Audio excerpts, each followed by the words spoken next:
Vie et doctrine des philosophes de l'Antiquité. Diogène Laërce. Aristote.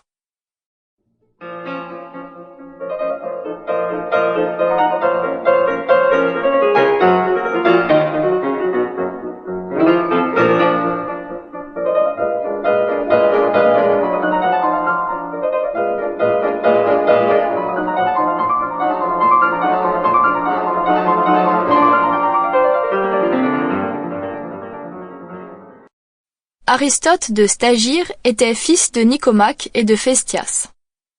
Hermippus dit, dans le traité qu'il lui a consacré, que son père, l'un des descendants de Nicomaque, fils de Machaon et petit-fils d'Esculape, vivait à la cour d'Amyntas, roi de Macédoine, dont il était en même temps le médecin et l'ami. Timothée dit, dans Lévi, qu'Aristote, le plus illustre des disciples de Platon, avait la voix faible, les jambes grêles et les yeux petits. Qu'il était toujours vêtu avec recherche, portait des anneaux et se rasait la barbe. Il ajoute qu'il eut d'Herpilis, sa concubine, un fils nommé Nicomaque. Il n'attendit pas la mort de Platon pour le quitter.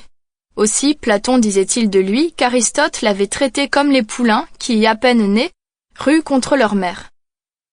Hermippus rapporte, dans Lévi, que pendant une absence d'Aristote, retenu auprès de Philippe par une mission dont l'avaient chargé les Athéniens, Xénocrate prit la direction de l'académie, et qu'Aristote, trouvant à son retour l'école occupée par un autre, adopta dans le lycée une galerie où il allait discourir en se promenant avec ses disciples, jusqu'à l'heure où l'on se parfumait.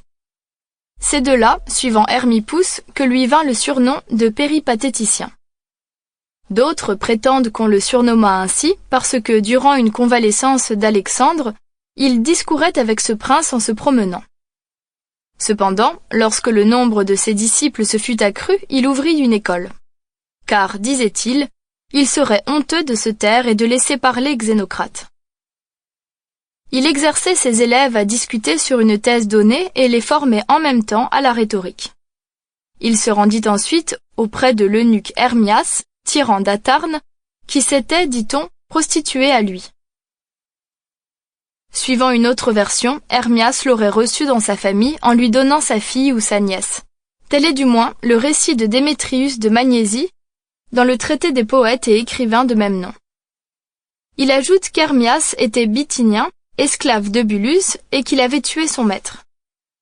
Aristippe prétend de son côté, dans le traité de la sensualité antique, qu'Aristote avait conçu une violente passion pour la concubine d'Hermias. Sample complete. Ready to continue?